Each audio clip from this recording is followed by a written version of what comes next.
Bold flavor, smooth finish, made with real fruit. This spirit doesn't back down. Hard Hide, the original fruit whiskey, 86 proof. Not for the thin skin. The Saints 2026 schedule hasn't even been released yet, and I'm already pissed off at Roger Goodell and the NFL. Thomas, hit that intro. Welcome to Saints Happy Hour podcast. Yeah, we're that podcast that wins awards. Go. Oh my God. He looks like Ash from the end of Alien. Usually, Dave, I can just open my throat and it's down. Now grab a drink and enjoy the show. All right, everybody, welcome to another edition of Saints Happy Hour podcast. As always, we are presented to you by Hard Hide, Ponchatoula Strawberry Whiskey, and Bev Test Best Flavored Whiskey of 2025, Chilton County Peach Whiskey. I'm Ralph Marlboro, joined by everybody, Andrew, Dave, Kevin, Thomas running the show back in Poland. Ton of people in the chat getting ready for schedule release. Herb, Who Dat Golfer, Jason Champagne, LB, tons of people in the chat. Thanks, everybody, for joining us. We appreciate you. On tonight's show, we're going to review rookie mini camp. We're going to say the Saints schedule released Thursday. As I said in the intro, I'm already pissed off about it. And could you keep the Saints' ultimate secret? Plus, story time involves shaved heads and gas and balls. So that'll be fun. Great show tonight. As always, if we reach $100 in donation, I'll drink something the patrons have sent me. Thomas, how close are we away from my crippled run? All right, so as you can see, we are on a 143-week donation streak, 13 weeks to go. You can guys make it 12 tonight and clean board because we are officially into the off season for the Saints Happy Hour. Last week, Oppenheimer won the raffle, barely. And if you want to support Ralph's drinking habits, ! Donate in the chat. The best way to donate, don't give your money to YouTube, guys. No new donations so far. No new donations so far. So, and here's the thing. The next prize is you get to go to a Saints game with me and sit with the pores, and we're gonna have fun. The Saints schedule will come out. We'll get it organized so you can go with me. They got a bunch of fun, enticing home games. We'll get to that shortly, but I want to start with this. Rookie mini camp was this week. They had 2 days, and the Saints said Jordyn Tyson didn't practice on day 2 of rookie mini camp because it's part of their special plan to get him ramped up for the regular season. Dave, do you believe them, or is Jordyn Tyson already dead?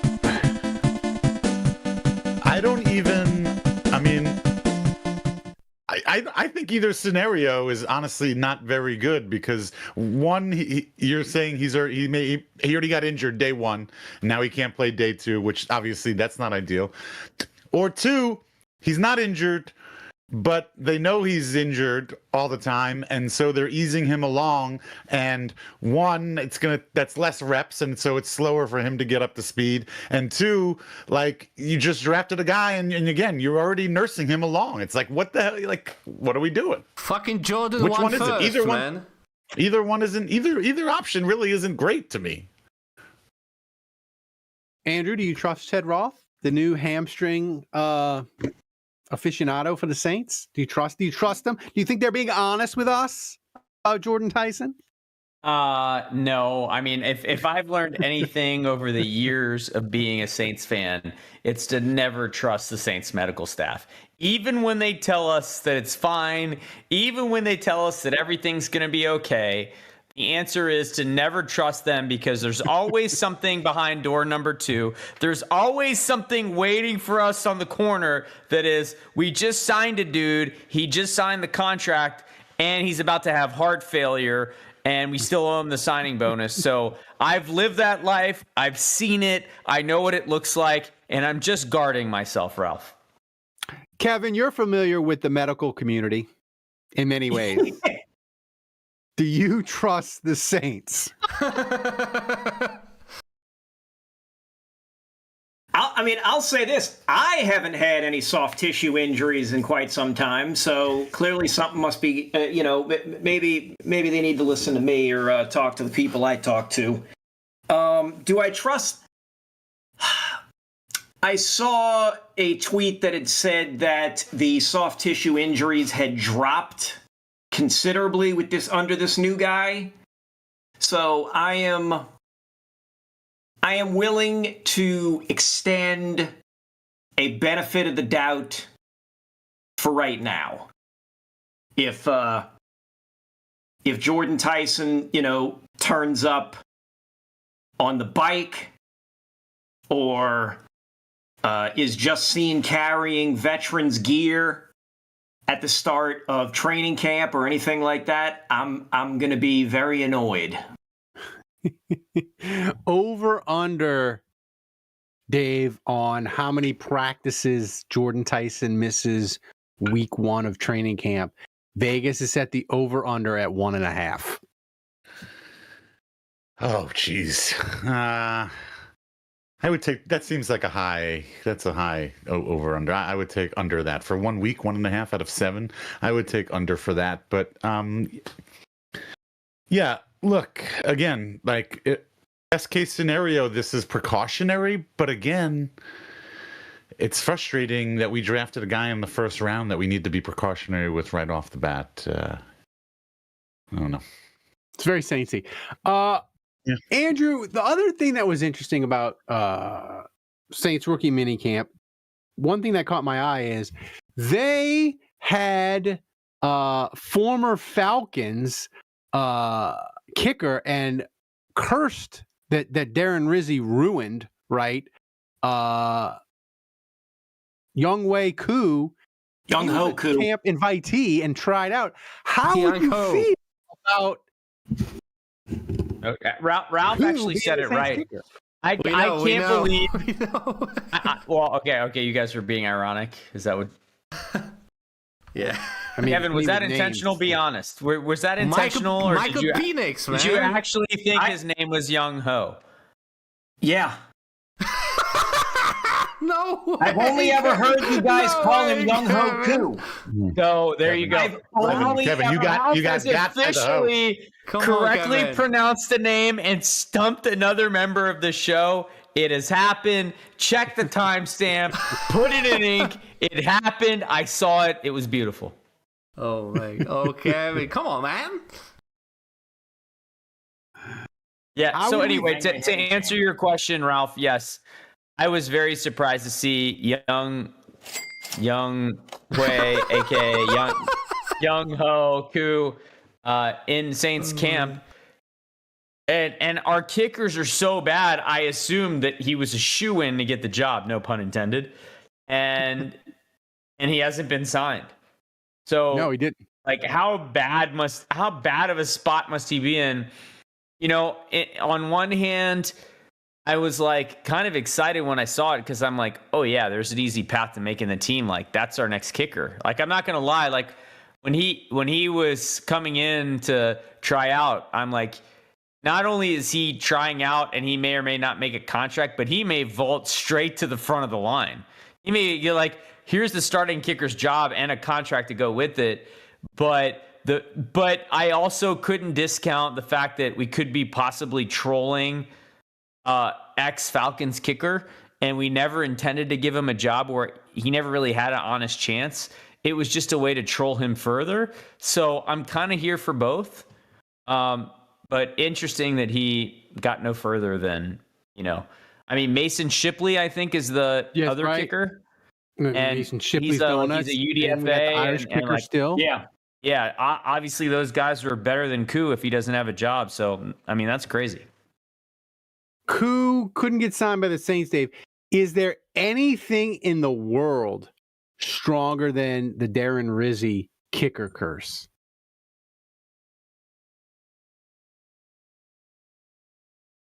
Unmute yourself. Oh, sorry. I was just trying to come up with a YoungHoe coup attempt joke. There's something there. I think, he tried. I sent to you the make a rundown. young- You had all day. I know. Yeah, I know. I actually didn't read the rundown this week for the first time. Wait, what was your original question? How bad is it if Rizzy's still got the curse? What was it? Is there anything stronger in the world than the Darren Rizzy? Apparently not. Curse? No, apparently not. So our so we don't have. So what we still have are that UDFA. We signed a. And then we signed a UDFA. Shipley. But yeah, Shipley. Okay. Final thing on minicamp, and this is probably since Andrew and Dave. I mean, maybe that means were Shipley younger. looks amazing. They didn't love the wrestling like me and Kevin love the wrestling. Kevin, I had no idea who you were talking about. I was over the moon. The Saints signed Scott Steiner. I was son. They signed his son to a contract. I was over the moon that they did this, but then I was disgusted with the media that they did not have the Saints' new wide receiver signee explain his odds of making the team in Scott Steiner fashion. Were you as disappointed in that as I was? Only slightly. I will admit that I only know, I know Scott Steiner more as the dark-haired, mulleted tag team wrestler, and maybe a little bit less of as Big Papa Pump, kissing his biceps, walking a tiger to the ring. And I know near zero about his time when he was wrestling in TNA. That really was the name of the company. It still is the name of the company, in fact. When he was doing the Steiner math promo, the 141 2/3% chance. His son is Brock Reichsteiner, by the way.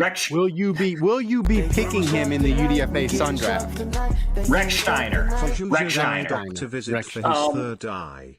Damn, guys, you do know when to shut the fucking up. Oppenheimer! Shocking with message for Juju's eye doctor visit for his third eye. Damn, and also thanks for earlier donation of San Antonio Saint, starting us off with $20 tip with message Drinky, Ralphie, $20 away. I think Juge went to go check his eye in the mirror, that third eye in the mirror. So we'll get an update when he comes back. Rechsteiner, I am looking forward to seeing what he does. I am hopeful that I'm hopeful that he gets a fair shake and makes it to training as a wide receiver. Look, he's 6'2" and he's 225. That's a large lad. That's a big thick boy for a wide receiver. And he made his bones at Jacksonville State. So I hope he's prepared to, maybe throw some Steiner lines, maybe put somebody in a camel clutch. If all else fails, look, if he wants to drop a member of the Falcon secondary in the Steiner screwdriver, more power to him. He's going to have, if he makes it to training camp, he's going to have a fair chance to make the team because, again, the Saints wide receiver core needs as many guys as they possibly can. But they're deep. But the thing is, now you got Olave. Archmage takes us over the edge. Ralph, you got the drink. thing is at wide receiver, Kevin. Here's the thing with Dave implementing the punishment for whoever finishes last in the UDFA Sun Draft. That worries me. Like normally, if I'm picking first, I would pick Reichsteiner. I'd be like, that's my guy. And I could just I got 50-50 shot to make the team.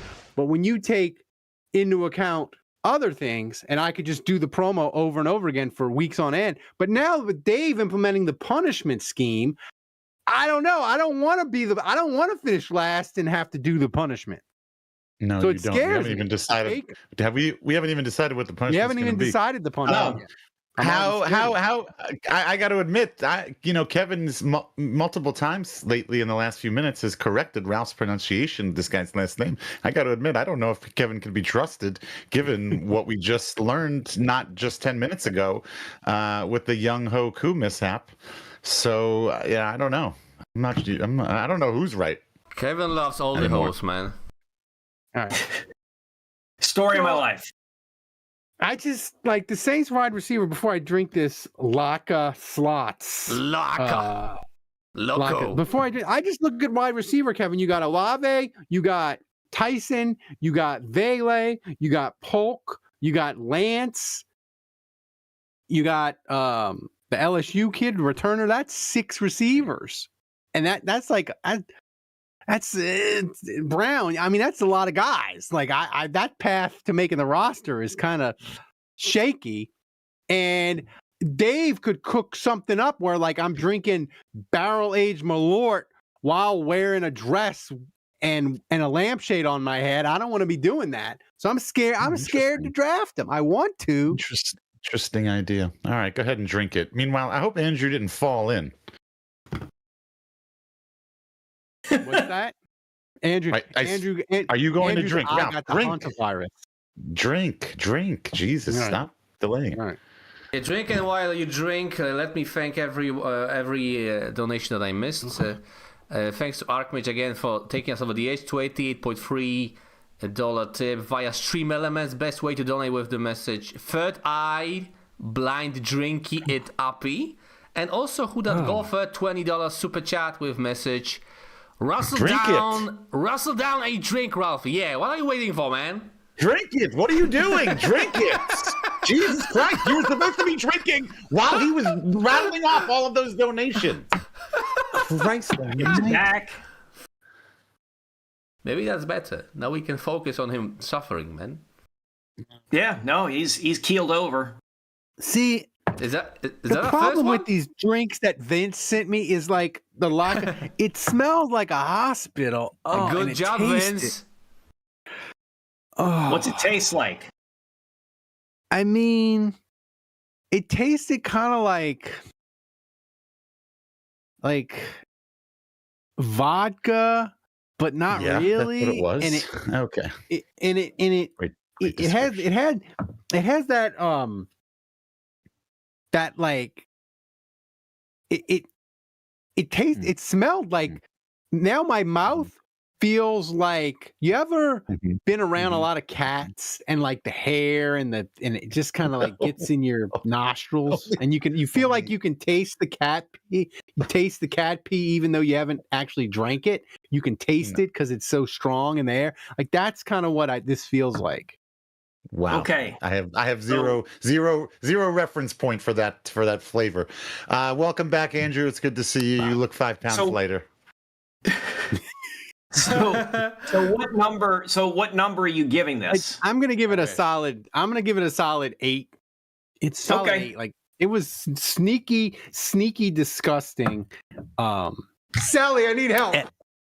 Sally, she's yelling at me. She's not gonna. I didn't close the blinds and turn on the porch light. I could die tonight. She'd just come into the podcast and watch me die. Hey, Andrew, how's your third eye, man? We need an update. Oppenheimer asks. Yeah, nothing. All right. So before we get to our next topic, I want to tell everybody about. Can you zoom in further? Can you like focus on him and then zoom in too? About Hardhide Ponchatoula Strawberry Whiskey. It is made with aged wheat whiskey, American light whiskey, Cocktail and Sons, strawberry and lemon syrup, fresh strawberries from Jonesdale Farm in Ponchatoula, Louisiana. It's 86 proof. The whiskey is blended and bottled at the Sugarfield Distillery in Gonzales, Louisiana. Don't forget to check out Bev Test Best Flavored Whiskey of 2025, Chilton County Peach Whiskey. You can pick up a bottle wherever fine spirits are sold in Louisiana, Mississippi, Texas, and Tennessee. To learn more and to find a location to get a bottle near you, go to www.hardhidewhiskies.com. Hardhide Ponchatoula Strawberry Whiskey has supported Saints Happy Hour all football season, through the draft, through the off season. So support the people who support the show. grab a bottle of Hard Hide Ponchatoula Strawberry Whiskey today. All right. Okay. I saw this tweet on the Twitters because, Dave, I'm on Twitter 27 hours a day. But if God told you, Dave, with absolute certainty, the Saints would win the Super Bowl, and he told you the score of every game, but you couldn't tell you can't tell a single soul, or God will immediately make the Saints the Cleveland Browns. Could you go all season long with the secret of knowing the Saints would win the Super Bowl? Could you do it? I would Biff Tanner that bitch and bet on all the games, get all my money. Isn't the point that you can't bet? No. See, I don't know. Say that. I can't tell anybody. You can't tell anyone. And I'm not going to change anything. I'm just going right in my bank account, and I'll pay off my mortgage, and put it together a trust or whatever, and I will just I'll go on. Yeah, no, I could absolutely resist winning the picks contest for the year, though, Dave, because Andrew wins every year and he rubs it in our face. No. Could you hold that temptation? Could you withstand that? I mean, well, let me ask you a question. So let's say I go 16 for 16 on the picks, and I wipe the fucking floor with you guys on this show for one full straight season. Didn't you win this year, Ralph? And we made fun of Juju. What? I don't remember. Yeah, you would think something is up, but I mean, would you guys be all like, "Oh, God told him that. He talked to God." Surely.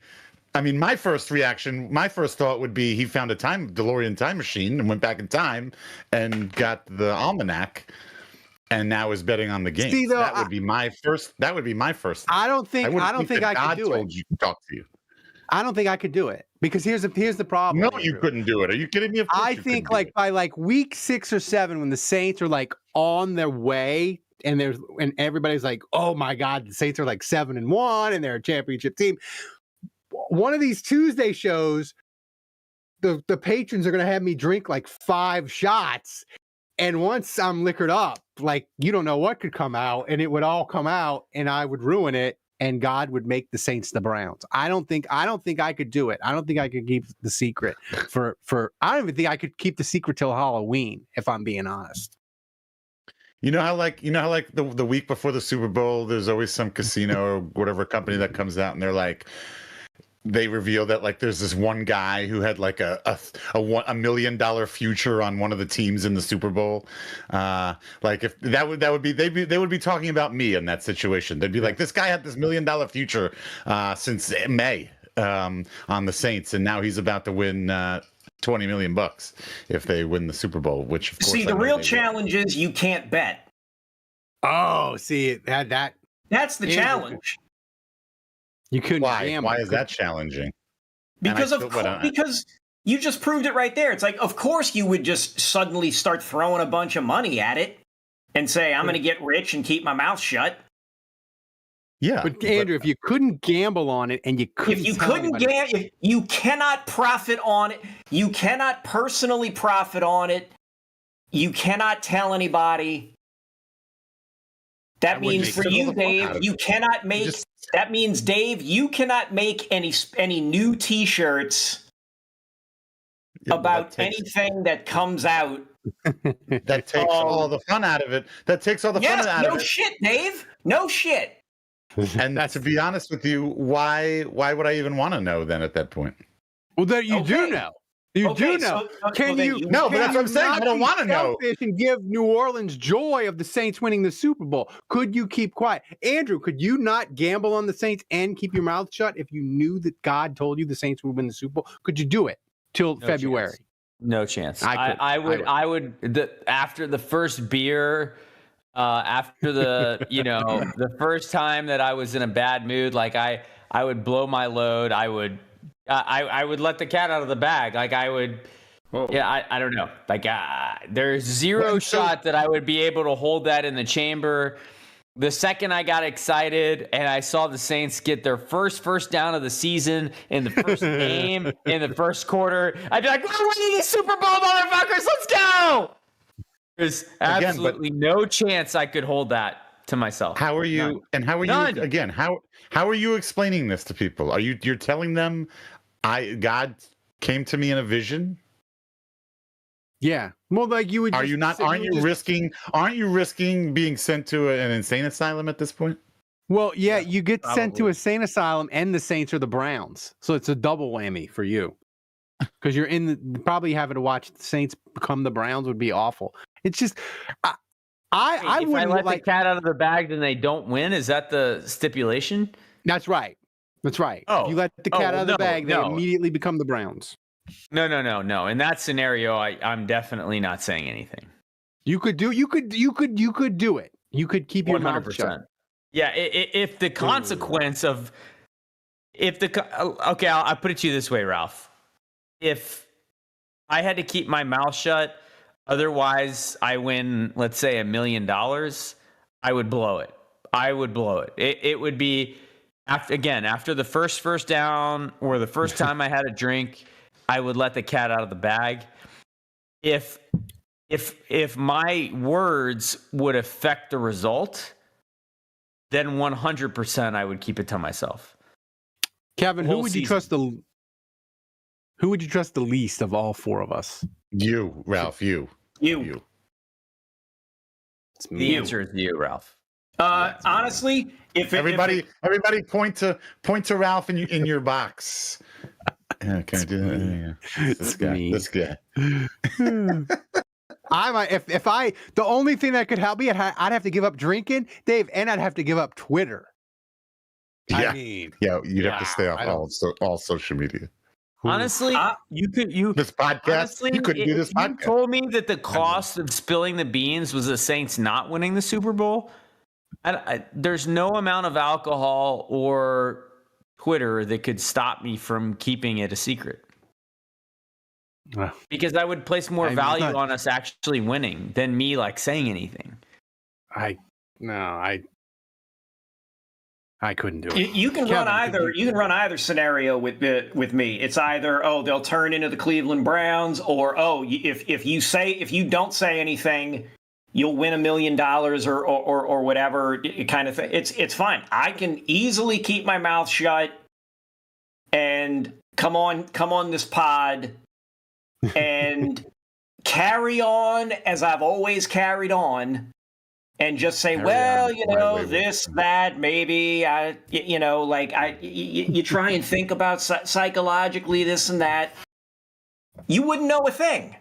None of you would know a thing. I would just ride this thing out for about 5 months, and I would just take it to the bank, so to speak, whether it was literal or metaphorical.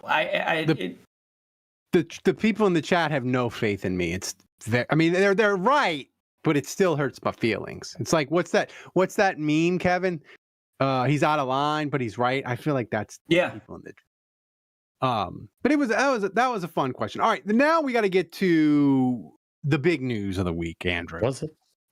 The schedule's coming out Thursday, and they've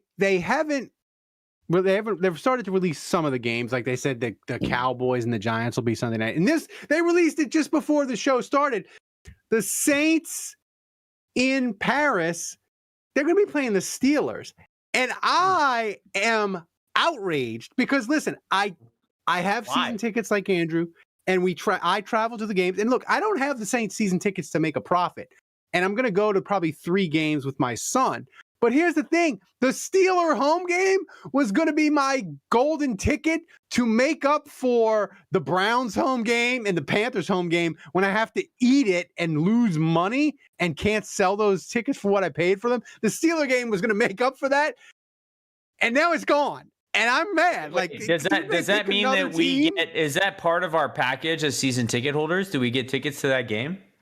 Yeah, the Steelers was a home another game. Reason to hate the French, Ralph. No, but so I'm saying, do we have to purchase as season ticket holders? No, I don't think so. I think you don't have to purchase tickets to the game. We have it automatically. No, you just don't get you don't get it. Separate thing. Yeah, it's a separate thing. So like the Steelers was going to be a home game in the Dome, and now it's in Paris. So like it's like when the Stones Steelers, came to like, Jazz Fest, you had to buy separate tickets just for the Stones at Jazz Fest. You couldn't buy the regular Jazz Fest ticket for any of the other days.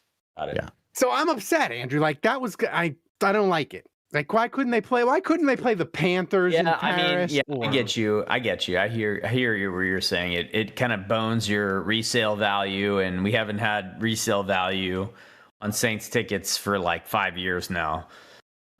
So yeah, I get that. Like it would have been nice to have the Browns, right? Like one of these games that was never That's right. That's what they said it was going to be. Or like the freaking Panthers, right? Like no one cares about Saints Panthers. Like that would have been a good game. Saints right? Raiders would have been fine. You could like Paris? literally like pick any NFC South game, like even the Falcons. Literally just you like Europe could have a division game. That's how pathetic our division is. Like just take a division game. We'll give you that. But no, don't take the Steelers. The Bucks. Why couldn't they? Yeah, Saints and Bucks. Knock yourself out. Take the Bucks. So yeah, I hear you. But I don't know. I think we should go. I kind of want to go. Do we know the date yet? It's October 25th, I believe, or 20th. Yeah, that sounds right. Around my wife's birthday. All right. So here's my question, Dave, to you, as the schedule will come out Thursday.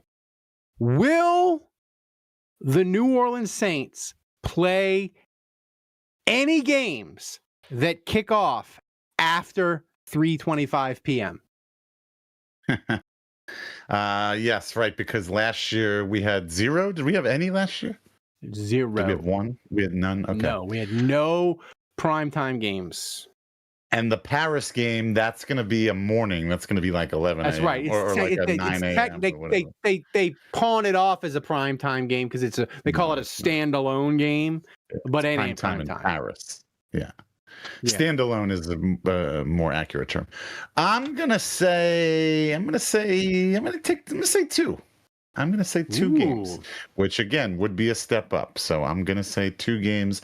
I think maybe the Shuck effect might be taking hold.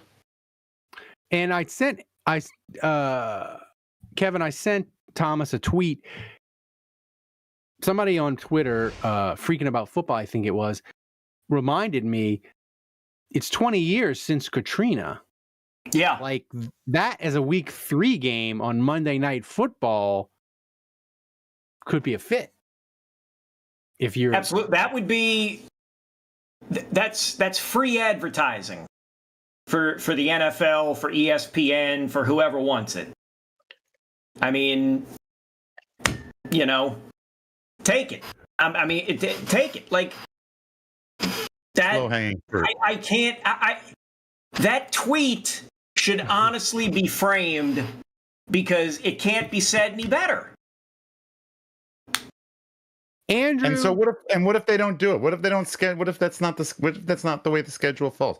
What do you think does that? Well, I'm just saying, does that say anything about the league and the Saints, and they don't give a shit about us, or they? I think that's a stretch. I just think it means they just lack vision. Yeah. I mean, again, we've got to stop. We've got to slow down. Maybe not stop, but we've got to slow down with the wailing and gnashing of teeth on everything when it comes to the league this, the league that. I get it. Oh no, I think if we don't get this week 3 Monday Night Football game against the Falcons in the Dome, I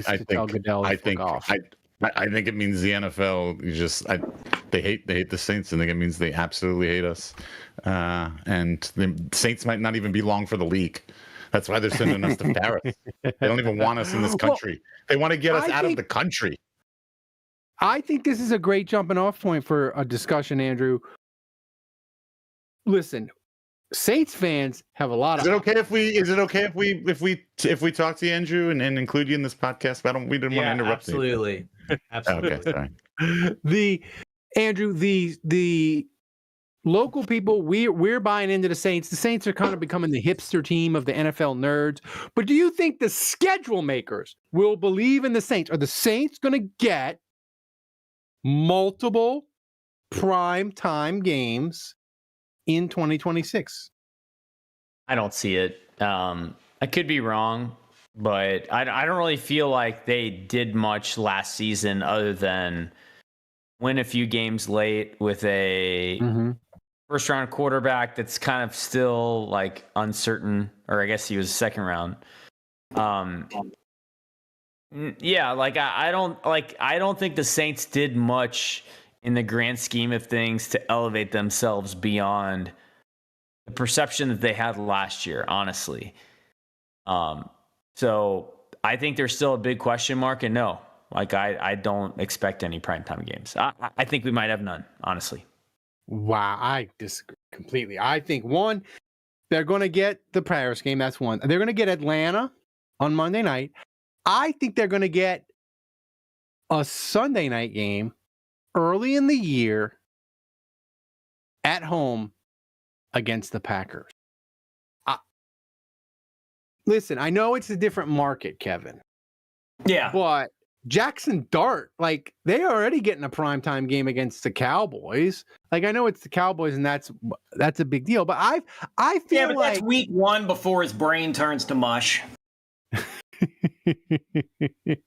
I just feel like somebody, if you were going to put a team from the NFC South, if you were like, hey, we're going to give a team in the NFC South multiple primetime games, who would you want to bet on? Would you want to bet on the midget in Carolina? Would you want to bet on Tua? Would you want to bet on Baker? I think you'd pick the Saints. No, I could see them betting on the Panthers. And I could see them betting on the Panthers because you're looking at a genuine East Coast team. I get that Tampa is in the Eastern time zone, but they're on the west side of Florida. Tampa's it's Tampa. It's Tampa. And the Falcons, there's nothing sexy or exciting about them. At least with Carolina, you can try and sell it as, it's a team on the come up. You can still try and sell Bryce Young to people. I get it, Tyler Shuck is a better quarterback. I genuinely believe that, and I die on that hill. But to the outside world, Tyler Shuck is still going to be carrying he was an old rookie, and he got lucky in his first season, this, that, and the other thing. You know, like, let's see him do it again. You know, that kind of thing.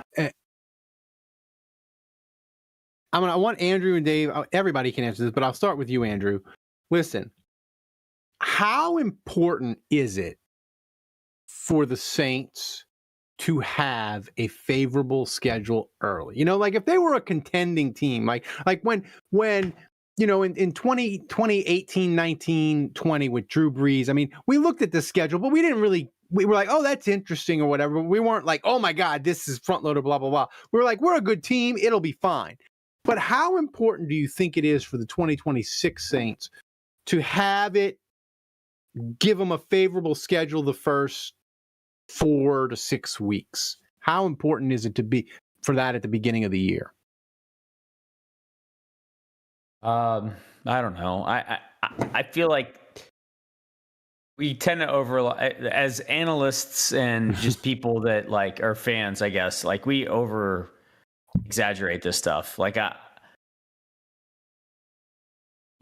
like we don't know which quarterbacks are going to be out. We don't like, there are teams that we think that are going to be good. They're not going to be any good. Teams that you think are awful are going to surprise you. And then, you know, like the Saints catch lightning in a bottle one week. We think they're good. And then they look like shit the next week. And I mean, I go back to like, we housed the Panthers. We housed the Cowboys. We're 2-0. McCoy goes out, but we were in like a dogfight against the Eagles, who end up winning the Super Bowl that year. We were like this close to going 3-0, and then the whole season blows up in our face after that. And so I don't know. I don't know. Like, I don't really care. I don't really care who we play first. I don't care who we play last. Like, it doesn't matter to me. Like, Dave, if you could set up the first 3 games, you wouldn't have a preference, Dave, of like, this is who I would like to. I get what you're saying, Andrew. Like, once you get into the second month and the second half of the year, you can't tell. But Right. like, even like Even like preseason, like, you don't know what guys go down in training camp or whatever. I mean, he's right. You can't predict it. You have no idea, how it could favor you or disfavor you. But yeah, I mean, like, all things considered, in a vacuum or whatever, it would be great for the Saints to get off to a 3-0 start or whatever, and so they can get confidence and feel good about themselves. So, and if they have to lose, I guess maybe we could schedule one of the AFC opponents in there. That way, if they do happen to lose, it doesn't totally kill them in the division or hurt them in the standings. So, but yeah, I mean, if you told me I could get the Raiders, Arizona, and Cleveland right out the gate, I know you can't predict the future, but I would sign up for that right now, Kevin. Yeah, but here's the thing: like, the games, they all count the same, Ralph. And I guess the point I'm trying to make is, imagine a scenario where division. I am told all the time division games count 1.5. That's fair. Actually, that's fair. But you're kind of making my point for me, Dave, which is, let's imagine that you said, these 3 games, doesn't really matter which, but these 3 games are the hardest games the Saints will play. And let's say they get those 3 games the first 3 weeks of the season. And Jordyn Tyson is still learning how to be a pro. He kind of sucks. And the defense is awful. And Staley realizes, like, I got to figure this out. And they're 0-3, right? And they have 14 games left in the season. And then it gets progressively easier. And all of a sudden, the defense, like, they've kind of found the formula that works. And all of a sudden, Jordyn Tyson is awesome, right? And the schedule is getting easier and easier because, like, and all of a sudden, they're on a 7-game win streak. And they're housing teams. And they're getting better and better and better. And, like, now we're looking 3 weeks ahead. And it's like Carolina, Cleveland, and some other shitty team. And we're looking at that, and we're like, yeah, we're going to win each of those games by 3 touchdowns. So, and we're not going to look back at 0-3 and be like, yeah, I wish they had an easier schedule to start. Yeah, but Kevin, I feel like the Saints, this team, they need a good start. And 0-3, Andrew, I know what you're saying. Like, you build momentum, but like 0-3 statistically, history tells us it's like a death sentence. So, like, the one thing I'll say is, I mean, like, the one thing I would say about an 0-3 start, and I think we saw this last year, like, these guys, Andrew made this point, like, literally like a week ago or 2 weeks ago, like, even late in the season when they were kind of out of it, this coaching staff and Kellen Moore, like, they had these guys still playing. Everybody was still bought in. So if there was any team that I can think of in recent memory that could be down 0-3 and I would feel positive about them, getting themselves out of the hole, honestly, it's with this coaching staff and this team. Final. I don't have the full stat, as in up to current. I have this from last year. It's a Yahoo Sports article.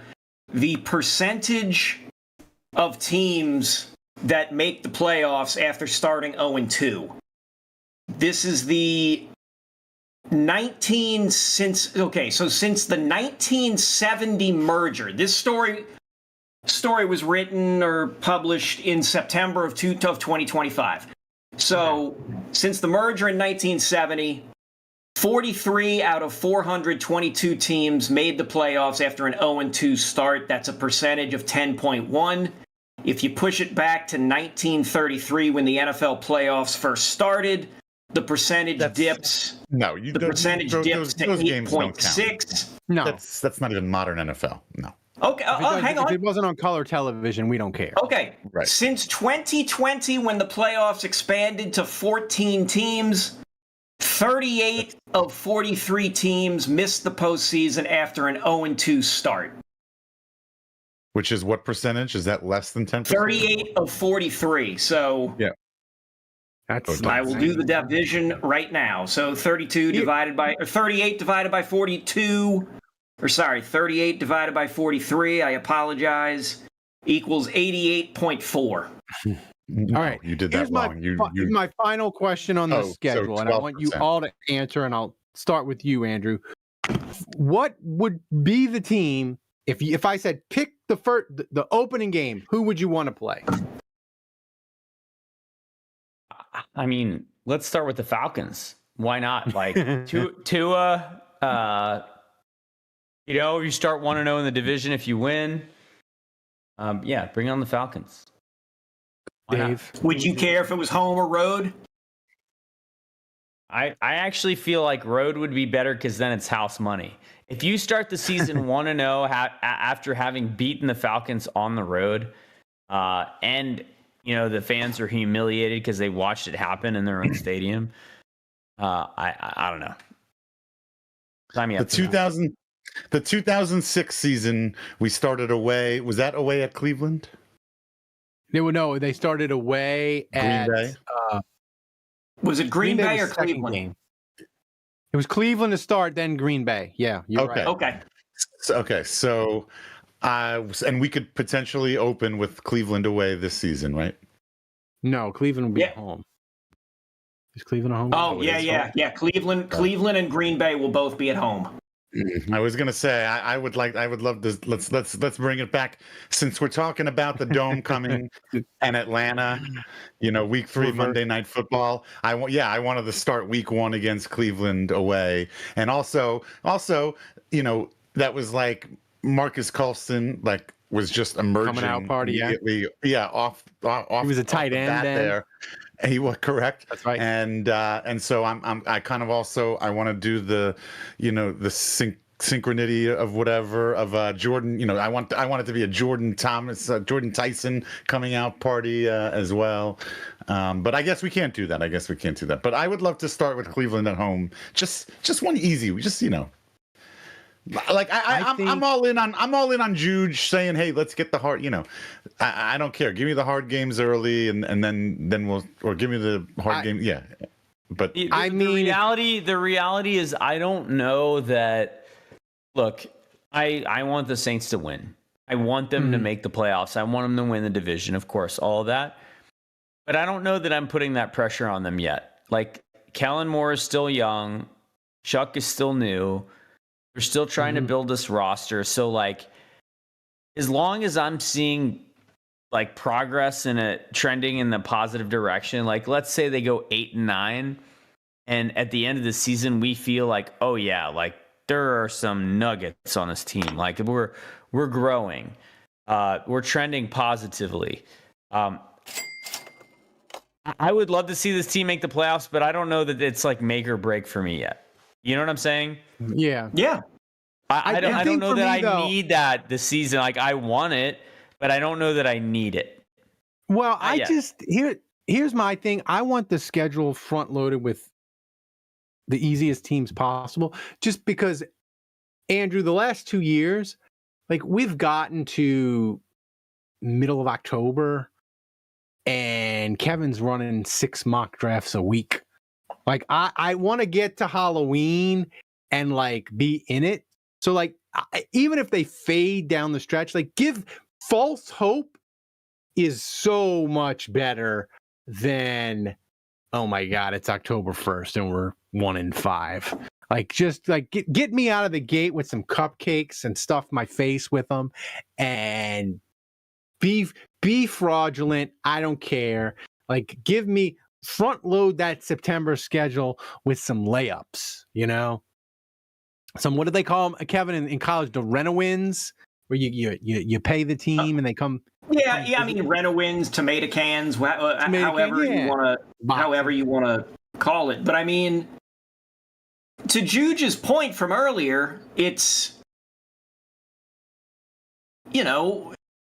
all the games are going to count basically the same no matter when it doesn't matter when you play them. I mean, it's just like working out averages on tests. If you take if you get 3 A's and then 1 D, it doesn't matter when the D if you got but the D on the first. You just gave the stats. But if you start 0-2, you're screwed. You just gave no, but it's like correct, Ralph. That's first of all, that's a good point. And so now, why is it that's the stat? Now, look, I think it's the same. I think it's the same mental theory as when you're down in a football game by 10 points or whatever, and you kick the field goal to get within 7 instead of going for the touchdown.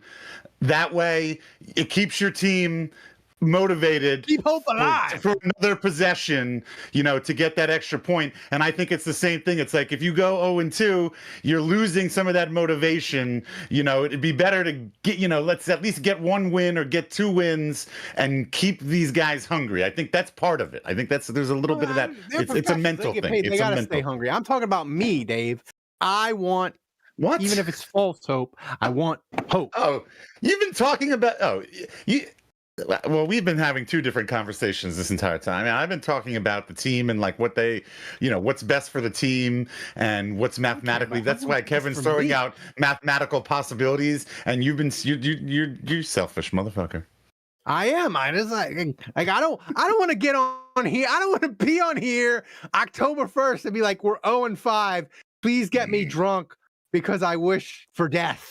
Because that's what it's like watching the Saints. I don't want that. Just be like 3-2, 2-3. Like I just, I mean, last year when they went to Seattle and got their head kicked in and were 0-3, like that was. I don't want that again. Like I don't need it. I don't need it in my life. Always darkest before dawn, Ralph. No, it's always darkest before it goes completely black, Dave. All right. The Saints Happy Hour viewer questions are brought to you by Hard Hide Ponchatoula Strawberry Whiskey and Bev Test Best Flavored Whiskey of 2025, Chilton County Peach. You can pick up a bottle wherever fine spirits are sold in Louisiana, Mississippi, Texas, and Tennessee. To learn more and to find a location to get a bottle near you, go to www.hardhidewhiskies.com. Thomas, play Take It to the Top. All right, while I play Take It to the Top, let me do a quick donation update. It's been a while, Ralphie. Thanks to Oppenheimer for $20 super chat with the message, there are no easy NFL games. Oppenheimer extending his MVP that is lead. Not true. My God, And we are about grandpa take. By the way, we are about $30 away from a second drink. What's the second drink, by the way, Ralph? Whoever said that there are no easy NFL games, let me remind you that we once played Brady Cook as the starting opposing quarterback in a regular season game last year. That's right. That happened. I was going to say, remember Denver? COVID? Oh, yeah. By the way, a birdie told me that they saw movers at Taysom Hill's house. Just putting that out there. Oh, you know what? I will just say this, that stupid. Wake up! I have not seen Taysom around the hood in a little while. All right, that's just Thomas, what's personal observation? What's first up, and did people follow the T-shirt magnets instructions for the mailbag? They do, but some questions are from last week, though. Oppenheimer, it's the off-season. Oppenheimer in the chat who says that must be what it is. Like to be a Tulane fan. All right. First question coming up. First question. With the loss of handsome Jake Haener and yet the addition of MILF Hunter Zach Wilson, how do y'all feel we are now in our quarterback room? Would you say we're sexier than we were before, or has our sexiness gone down as a result of this change? It's a great question. That is a good question. I think we're down because I think the Jake Haener, I mean, his photo shoot was incredible. His sexiness was off the charts. And sexiness down, production up. The thing is, though, the sexiness could go up. Like if we start getting pictures of like Zach Wilson around town doing the MILF hunting extraordinaire, it could go up. It could go down. I'm concerned about the quarterback room sexiness. But what if your you were to wife, ask me- Dave? What is Zach Wilson's current dating situation? What's the deal with him? Is he single? Hunting. I'll check. Hunting. He's hunting. What were you going to say, Andrew? But would it matter? He's on the Like hunt. if he's single or not single, do you think that matters to MILFs? Yeah, hide No, your I wife, don't think- Dave. Come on. Yeah. So, June 2025, Zach Wilson ties knot with Nicolette Delano. Over, You're muted, Dave. under. Nicolette, a nice Italian girl. Yes, yeah, she does look like a very nice Italian girl. I'm Andrew. sure she's lovely. She is. Andrew, over, under, MILF Hunter preseason touchdown passes. Vegas just gave me the line 1.5. Over, under. I'll take the over. I'll take the over. Wow. And you know what? I'll take the over. I think there's a decent shot that halfway through preseason, he's the backup. Wow. Because you know what? Spencer Rattler is not that good. I said it. I put that out there. I said it. I thought you were going to say they were going to trade Spencer Rattler. Gird your loins, Ralph, for all the Rattler stands that are about to hit the Twitter account. No. About 87.9% of all Rattler stands have vanished into thin air. The rest of them are either fans. The rest of them are either relatives, close friends, Into the ether, Dave. They're going. or Rattler absolute sick 101. fans. That's right. What's next, Thomas? I was more scared of Jameis' stance than Rattler's stance, I think. I am. Yes, I am. All right, next question coming up. Besides Tyler Shuck falling out and showing improvement with weapons around him, etc., this coming season, what would be something that would get y'all's pants the tightest as a result of something from offense or defense next season? Oh, Ralph's pants just got tighter. I mean, I know. I mean, mine would be, me and Kevin did a podcast on this. If TJ Hall became like a really good corner and had like 4 or 5 interceptions, like my pants would explode. Like give me like a good corner play where like a corner's getting a bunch of picks. Like that would get me extremely tight, Dave. Mine would be, you know what, Ralph was being selfish earlier, so I'm going to be selfish here myself. Mine would be kicking your ass, like from wire to wire, from the very get-go to the very last play in the undrafted free agent competition, and just getting like an entire 18 weeks to just dunk on you every Tuesday evening. That would be nothing would. I mean, wouldn't you enjoy dunking on Andrew more than dunking on me? Like, he's the one that's got the dynasty. Hey, yes, absolutely. Dunking on you is easy, Ralph. Yeah, exactly. He likes a challenge. Correct. Yeah, Andrew, you could not have said it better myself. There are definitely levels of enjoyment to dunking, and yes, Andrew would certainly be top tier. He's the final boss of gloating. Kevin, do you have anything that would make your pants extra tight during the season besides Shuck being amazing?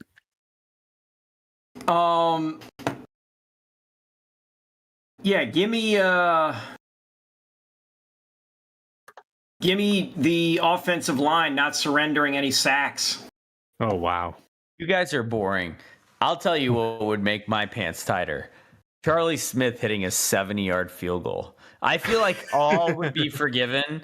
All those missed kicks, his inaccuracy, the fact that we want him to be good so bad, we ignore the fact that he's terrible. Like, if he were to just hit a 70-yarder and break the record by like 5 yards, That would be I think the hilarious. Jacksonville guy kicked a 70-yarder this past year. I want to say. Did he make it? He made it, yeah. But like like Charlie Smith kicking a 70-yarder to beat the Falcons. No, 68 is the record. 68. Okay. Yeah. All right. So 70 yards. I stand by my statement. No, Juge, if you want your pants to be tighter, he has to kick a 69-yard field goal. Yeah. Touche.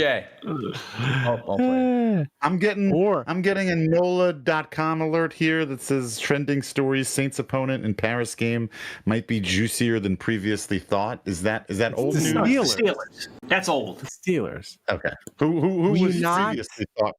Who was previously thought to be there? Oh, okay. My God. Welcome to the show, Thomas. Dave. We discussed this on the show. I don't know. I knew we discussed it being the Steelers. I don't remember saying it was moving away from the Browns to the Steelers. Yeah, we said I also didn't know how. Okay, well, I also didn't know that was all covered. Every single line. I also didn't know how up to date, Ralph's info is. That could have been days old. Covered that too. We covered that too. What? Okay. Yeah. Well, I've got dementia. I've got short-term. Oh, Thomas, what's next? You got ways to go before you can take down the final boss, buddy. Let me just tell you that. What's next? Thomas, what's next? All right, next question coming up. Pay attention, guys.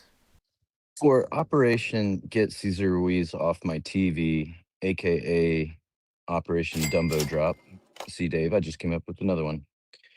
What does Cesar Ruiz need to do for the Saints to get the most maybe trade value out of him, but not too good where the Saints decide they want to keep him? And who else needs to step up, or who would you like to see step up to make sure that we're good moving forward without him? Well, I have bad news for this question because Sal DeVary is on the PUP list, right. and he's apparently out for the season, and it's May 12th. One of his direct competitions is already donezo. You can already fire him into the sun. Forget Sal DeVary being an option. So, it's not looking good for this question. I got to say, we're counting on Ruiz, and there's not a lot behind him. And if there was anything behind him, it's even thinner now. So, yeah.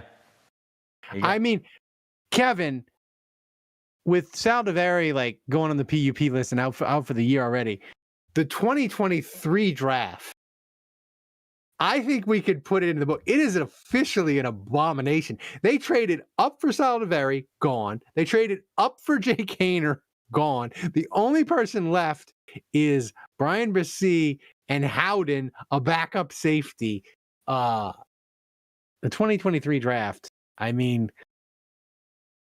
the banger. Pretty terrible. Good mob. Jeremiah Wright is the only hope for Get Cesar Ruiz Off My TV. That's it. Jeremiah Wright. Jason Champagne takes us over the edge again. And also thanks to Elba for earlier super chat, $20 super chat with no donation message. Oh, and Jason included a donation message. Drink up, Buttercup. Thanks for using Stream Elements, by the way. Jason. Thank you. We appreciate it. This is banana. This is gross. Here we go. Here we go.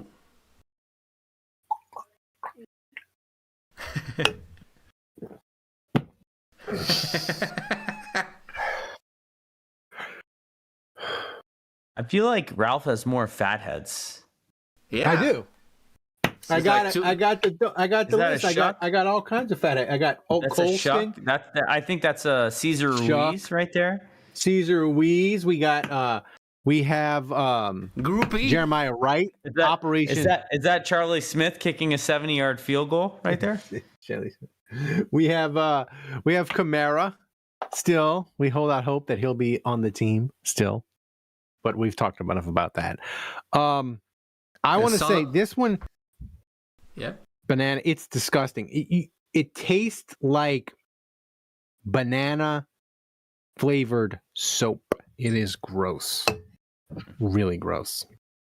or like hand sanitizer. Like if you ever get like a certain flavor in your mouth, banana. Oh, it's gross. Thank God I don't have to go to work tomorrow. Because I was pre-gaming, so I'm kind of drunk now. Thomas, what's next? All right, next one.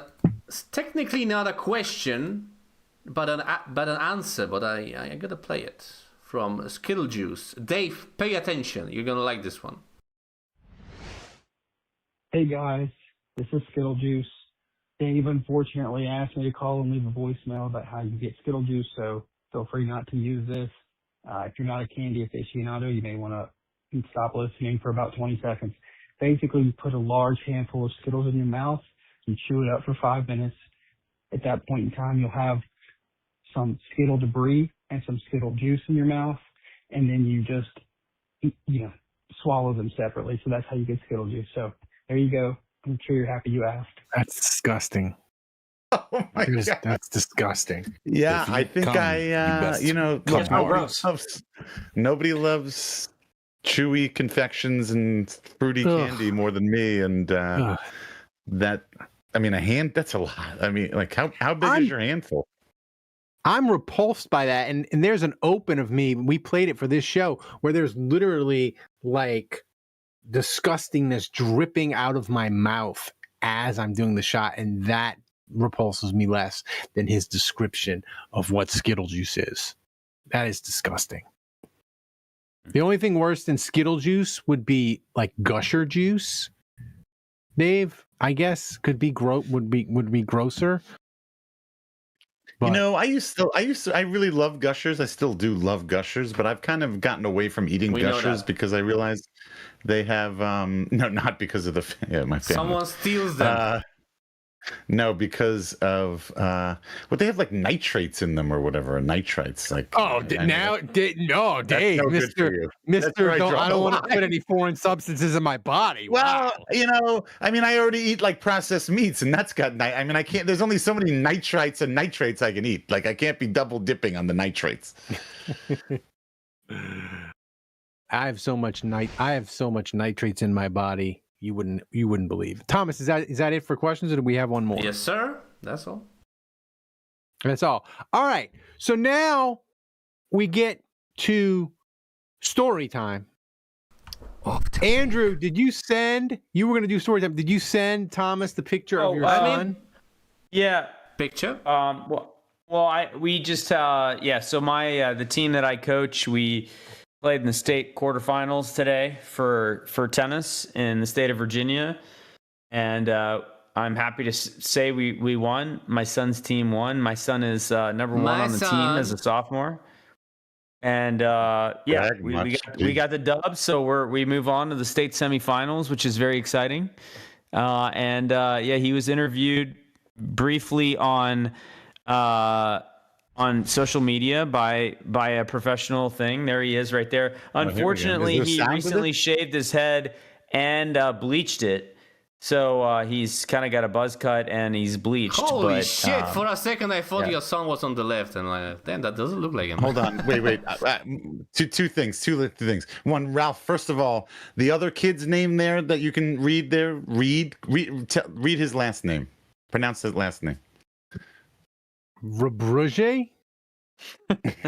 Maybe. Pretty close. Also, does this video have sound? Can we hear the audio? Yeah, it does. Oh wait, no, Thomas. Thomas is the worst producer in the world and can't figure out how to play sound from videos on our podcast. I mean, you need to say. Come on, man. You let him bleach blonde his hair, Andrew? His mom did that. I had nothing to do with that. Did it? Yeah, she did it. Yep. What was your reaction when you saw it? I mean, he looks like Justin Bieber. He does. He kind of does. Who the fuck, Justin Bieber? Yeah, I was like, "Why are you doing this?" And he's like, "I don't know. I'm just doing something different." I mean, he's totally a lemming. Like he's copying his buddies. Like half the kids in his class are doing it right now. All the lacrosse players and whatever else, for their state run. So he's like, "Oh, I'm gonna do it too." So They did Max this. wanted to dye his hair blue. We told him no way. Oh Jesus, yeah. Does he go to a school where that's allowed? Yeah, I mean Texas, it's a Christian school, so I mean, it's not allowed. It's fine. I mean, no, I was talking to Ralph. I'm talking to Ralph. No, Texas. It's a Wild West, Dave. You can do anything you want. He could carve a rhinoceros into his head. It wouldn't matter. All right. No, there was. I remember when I was a freshman, Sigma Alpha Mu. All their pledges, they shaved their heads and blonde, dyed it blonde like Eminem. Sigma? They all look like Eminem. No way. I didn't say I did it. I'm just saying all. First of all, they're called Sammys. Okay. Sigma male. Shut up. So Dave has gotten on me. He says, Ralph, be prepared for story time. Don't just do like Saints related things or stories about your life or whatever. So broaden your horizon. I want be more cosmopolitan.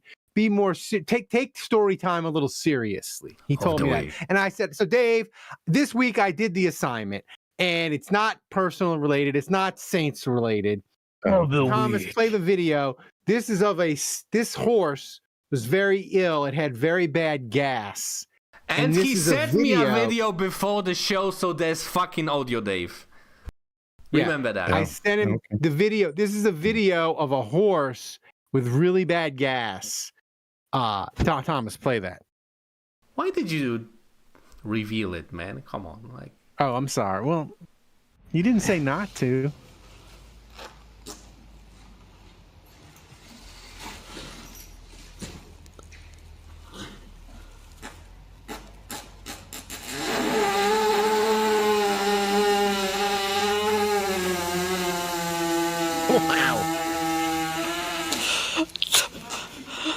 Whatever. That's quite a fart. It's quite a fart. My question to you, Andrew, is that fart going to be more impressive than anything Tua does for the Falcons?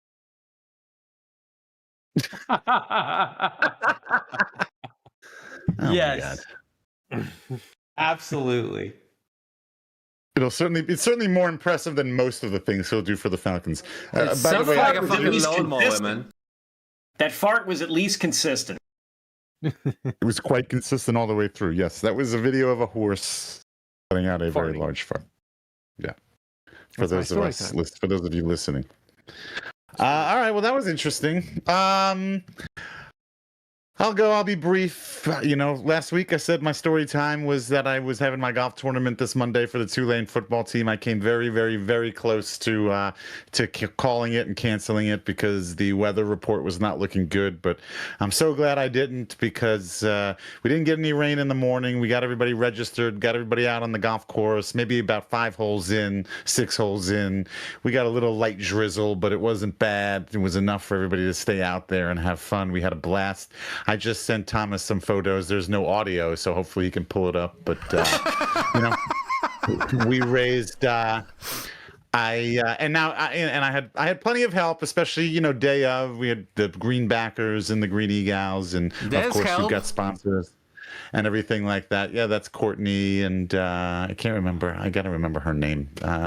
Their assistant staff. They help the football team. You're bad with the names?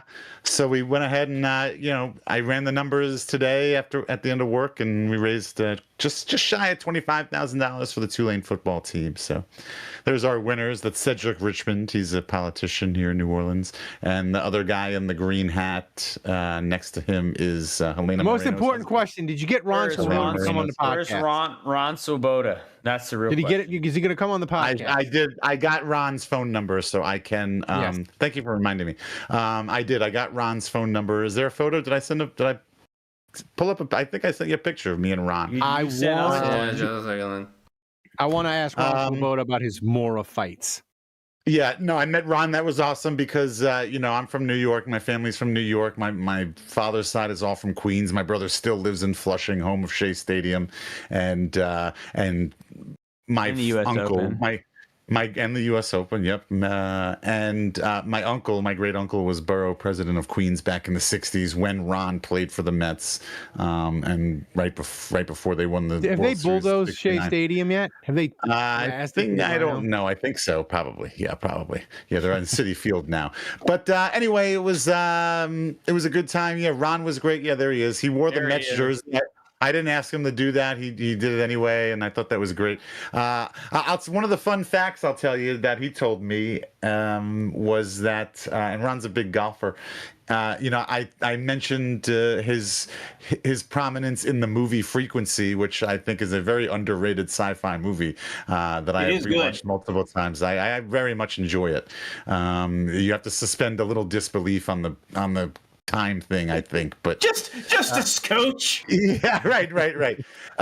But Ron is discussed prominently in that movie, and the Mets are a big focus of the movie. Yeah. But he was also in an episode of Everybody Loves Raymond. I don't know if you guys ever saw that. But fun fact about Ron is that because of that one episode on Everybody Loves Raymond, he still gets, to this day, for the rest of his life, he gets a $400 check every month, because exactly. That's not nothing. No, it's not. No, it's like, that's like a tank of gas these days. And like you can, like he politicked or whatever, like pushed to get added to AFTRA or whatever, like the acting guild of the association or whatever. Yeah, lobbying. That's a better word. Thank you. And he got it, so he now gets a $400 check every month just for that one damn episode. Everybody Loves Raymond. So, wow. Yeah. Residual checks forever. Yeah. All right. Yeah. Thanks. See, story time. Some people love it. Some people hate it. Wait, Kevin, do you have anything? You got? Whoa, Kevin. I am love update. Did you plow anyone new or something? No, love. I mean, I went on a date with somebody. Thomas makes me blush. Like Thomas is more vulgar than me. Can we make sure that narrative is out there? Welcome to Poland, man. Welcome to Poland. I get a lot of shit. I'm the gruff New Yorker, but Thomas is constantly interrupting. You got nothing on me, man. I got nothing True. on you. Thank you. Just one of the. So you went on a date, Kevin. How did it go? The date went well. We're gonna make plans, or we've already made plans to have brunch. Say that again. She a nurse. They're gonna fuck. She's not a nurse. She's a teacher. Oh, there we go. At med school. New field. Teachers. Yeah, I like this. She's a school teacher. My wife was a teacher. Plowing new fields. My wife. Yes. What subject does she teach?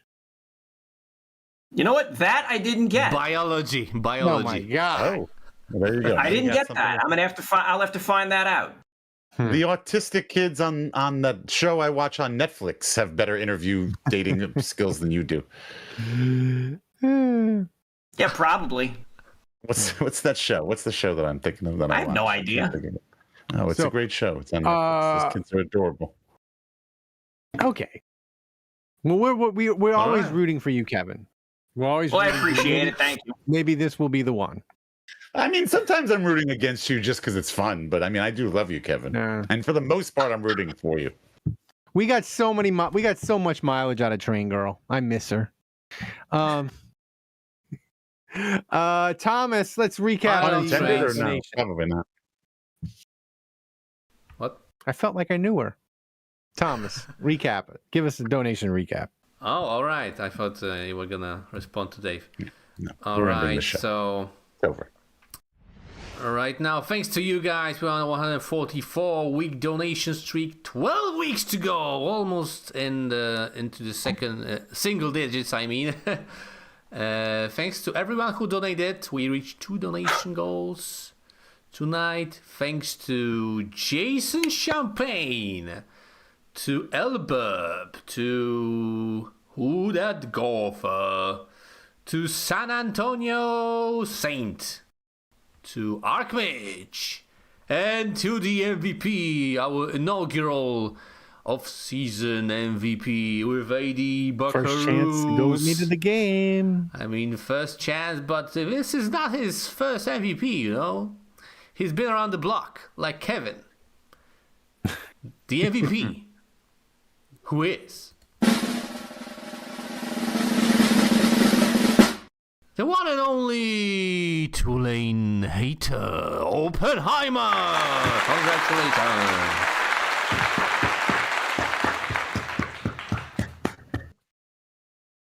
I want to. By the way, we are 3 months away, 12 weeks, so we're 3 months away from hitting the donation goal, which should line up perfectly with August and the start of football season. If you can get here in August or September, I just had a thought right now. I think it would be even funnier if we get a running back on Tulane to run next to you. That way, we have something to compare it to. We can see, basically banana for scale. Like we need to know. Like nobody's gonna be able to tell how slow you are. I hope you have a wide lens. I got the iPhone. I'll hit the 0.5 button. The Tulane, you could get a Tulane running back, Dave. They could do the 40, circle back.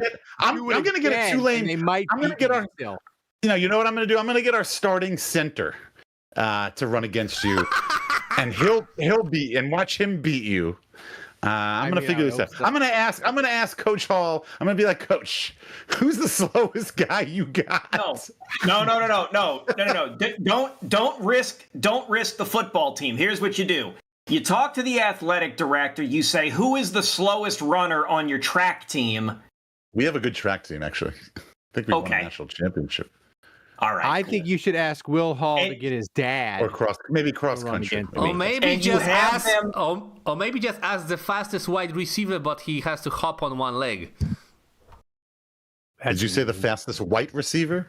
Yeah, wide receiver. No, you take the fastest guy and the Tulane guy. You get the two fastest guys, and they have to tie them together. And they have to work in tandem and see if they can beat me. The problem with this whole freaking thing is that I'm going to have to explain to these guys that I have a Saints podcast, and it's going to be a total disaster. It is. Listen, just get a track athlete. Tell them they're running the 400 while Ralph is running the 40-yard dash or the 50-yard dash or whatever, and see if they can circle the track before Ralph is done. Oh shit! That's you want to go out on the track? Oh, like beating the freeze.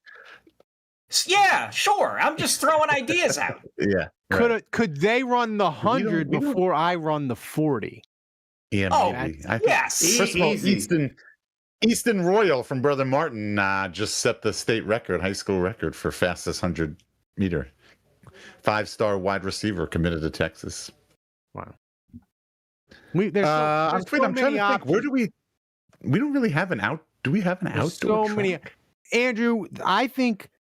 Of course, I'm going to get embarrassed in the 40. My fear is that I'm going to injure myself.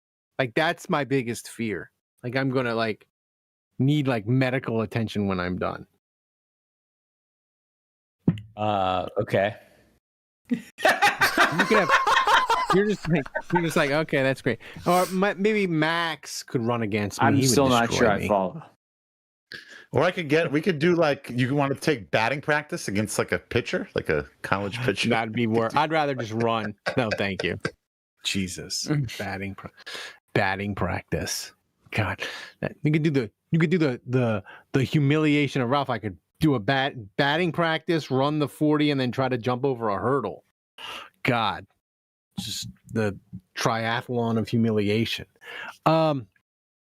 Thanks for watching, guys. If you enjoyed the show and we made you laugh, consider supporting the show by going to patreon.com/Saints Happy Hour. Give us a shot. Every little bit helps make the show a little bit better. Don't forget to follow us on socials wherever you get your podcasts. Thanks to Dave, Andrew, Kevin, and Tomas, the best producer on earth, running the show back in Poland. Yeah. Until next time, the bar is closed.